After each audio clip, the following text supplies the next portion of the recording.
শাশুড়ি বারবার বলছিলেন, এখন বন্ধ করো, আমি ক্লান্ত হয়ে গেছি, আমার আর সহ্য হচ্ছে না। তুমি অনেক শক্তিশালী, কিন্তু আমি দুর্বল।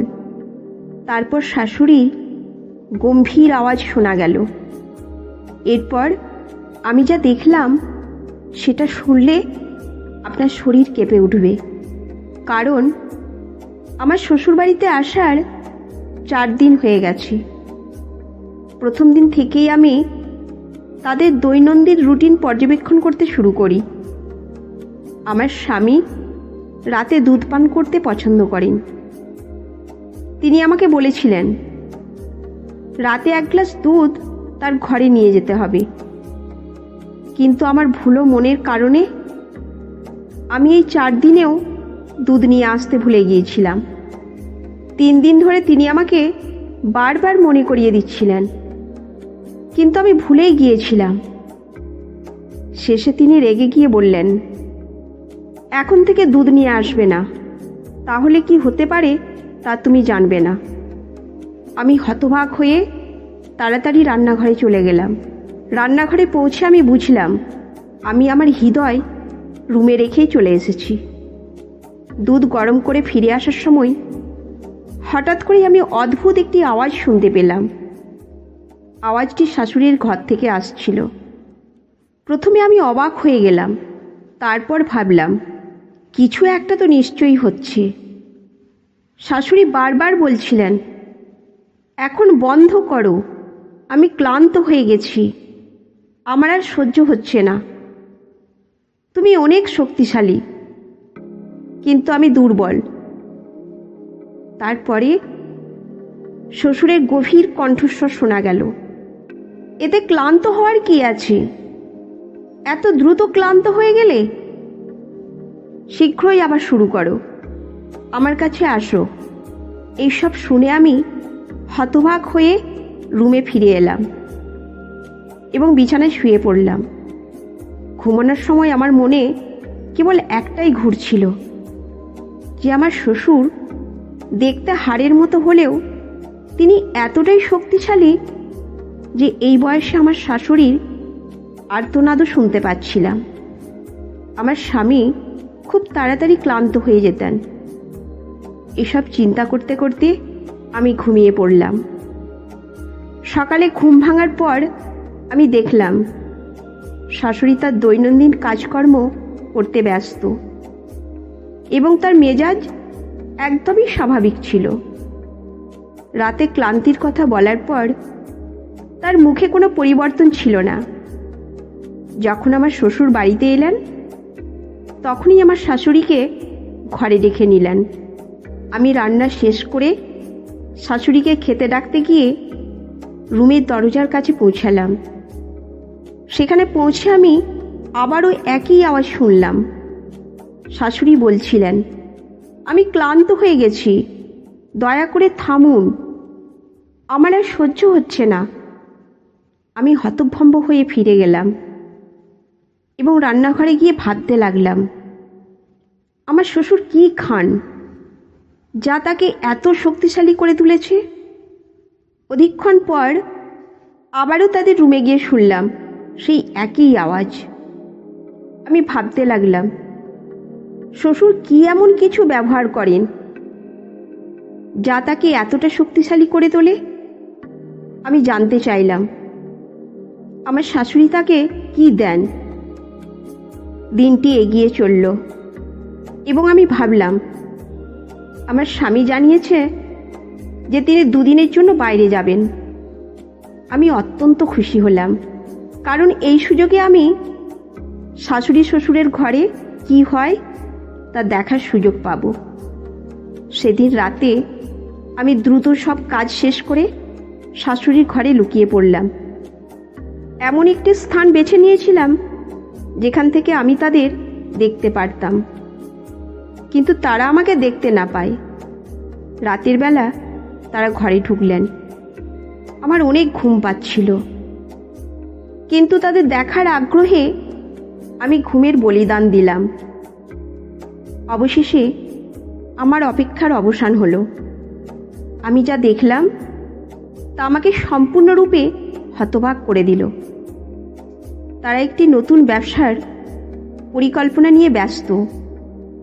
শাশুড়ি ও শ্বশুর একসাথে একটি নতুন প্রজেক্টের জন্য পরিকল্পনা করছিলেন। তারা কিছু নতুন ধরনের খাদ্যপণ্য তৈরির প্রস্তুতি নিচ্ছিলেন। শাশুড়ি বিভিন্ন উপকরণের তালিকা তৈরি করছিলেন এবং শ্বশুরের সাথে আলোচনা করে কিছু বিশেষ রেসিপি প্রস্তুত করছিলেন, যা তারা বাজারে তুলে ধরতে চান। তাদের মধ্যে ব্যাপক উৎসাহ এবং মনোযোগ ছিল। শ্বশুর একটি বিশেষ ধরনের খাদ্য তৈরির পরিকল্পনা করেছিলেন, যা তার নিজের সংযোজন করা উপাদান দিয়ে প্রস্তুত হবে। শাশুড়ি সেই খাদ্যপণ্যগুলোর প্যাকেজিং এবং প্রচারের জন্য পরিকল্পনা করছিলেন। তাদের সম্মিলিত প্রচেষ্টা এবং পরিকল্পনার প্রতি নিবেদন আমাকে গভীরভাবে প্রভাবিত করেছিল। এই অভিজ্ঞতার মাধ্যমে আমি বুঝতে পারলাম শাশুড়ি ও শ্বশুরের সম্পর্কের শক্তি তাদের একসাথে কাজ করার মাধ্যমে তৈরি হয়েছে। তাদের পারস্পরিক সম্মান এবং সহযোগিতা তাদের সম্পর্ককে আরও শক্তিশালী করে তুলেছে।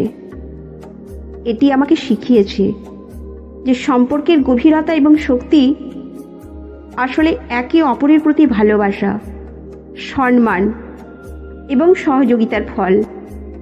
এইভাবে আমি শাশুড়ি শ্বশুরের সম্পর্কের একটি নতুন দিক জানলাম। তাদের একসাথে ব্যবসার পরিকল্পনা এবং প্রস্তুতির মধ্যে আসল শক্তি এবং সম্পর্কের গভীরতা খুঁজে পেলাম। এই অভিজ্ঞতা থেকে আমি যে শিক্ষা লাভ করেছি তা হল আসল শক্তি এবং সম্পর্কের গভীরতা কেবল শারীরিক ক্ষমতা বা শক্তি দ্বারা নির্ধারিত নয়, বরং এটি একে অপরের প্রতি ভালোবাসা, সম্মান এবং সহযোগিতার মাধ্যমে তৈরি হয়। শাশুড়ি ও শ্বশুরের মধ্যে যে দৃঢ় সম্পর্ক ও শক্তি আমি দেখেছি, তা আসলে তাদের একসাথে কাজ করার এবং একে অপরকে সমর্থন করার ফলস্বরূপ।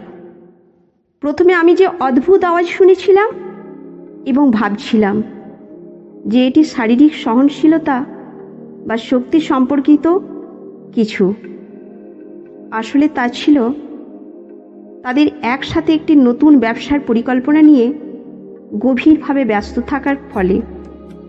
শাশুড়ি ও শ্বশুরের মধ্যে যে সহযোগিতা ও সম্মান ছিল, তা তাদের সম্পর্ককে শক্তিশালী করেছে এবং তাদের মিশনকে সফল করার জন্য উৎসাহিত করেছে।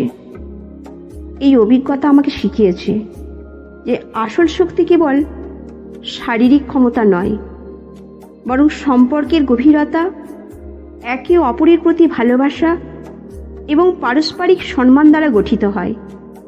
যখন দুইজন মানুষ একসাথে একটি লক্ষ্য পূরণের জন্য কাজ করে এবং একে অপরকে সমর্থন করে, তখন তাদের সম্পর্ক আরও দৃঢ় এবং শক্তিশালী হয়। শাশুড়ি ও শ্বশুরের মধ্যে যে আন্তরিকতা ও নিবেদন আমি দেখেছি, তা প্রমাণ করে যে সম্পর্কের মধ্যে পারস্পরিক শ্রদ্ধা এবং সহযোগিতা একে অপরকে শক্তিশালী করে তোলে। তারা যেভাবে নিজেদের পরিকল্পনা এবং উদ্যোগে একসাথে কাজ করেছে, তা তাদের সম্পর্কের গভীরতা ও মজবুতিকে প্রকাশ করে। এছাড়াও আমি বুঝতে পেরেছি যে সঠিক খাদ্য ও জীবনযাপন আমাদের শারীরিক এবং মানসিক শক্তি বৃদ্ধিতে সহায়ক। শাশুড়ি ও শ্বশুরের স্বাস্থ্যকর অভ্যাস এবং নতুন প্রজেক্টের জন্য তাদের পরিকল্পনা আমাদের শিখিয়েছে যে আমাদের স্বাস্থ্য এবং শক্তির উন্নতি আমাদের জীবনযাত্রার মান এবং সম্পর্কের গুণগত মানকে প্রভাবিত করে। এই অভিজ্ঞতা থেকে আমি উপলব্ধি করেছি যে একটি সফল ও শক্তিশালী সম্পর্কের মূল হল একে অপরের প্রতি ভালোবাসা, সম্মান এবং সহযোগিতা। সম্পর্কের মধ্যে এই গুণাবলী থাকা আমাদের জীবনের সকল দিককে সমৃদ্ধ করে এবং আমাদের চারপাশের মানুষের জীবনকেও উন্নত করতে সহায়ক। এইভাবে আমি শিখেছি যে পারস্পরিক শ্রদ্ধা, সমর্থন এবং যত্নের মাধ্যমে সম্পর্ককে শক্তিশালী করে তোলা যায়। এটি আমাদের জীবনের সকল দিককে প্রভাবিত করে এবং আমাদের জীবনকে আরও সুখময় এবং সমৃদ্ধ করে তোলে। তো বন্ধুরা, এই গল্প এখন এই পর্যন্তই।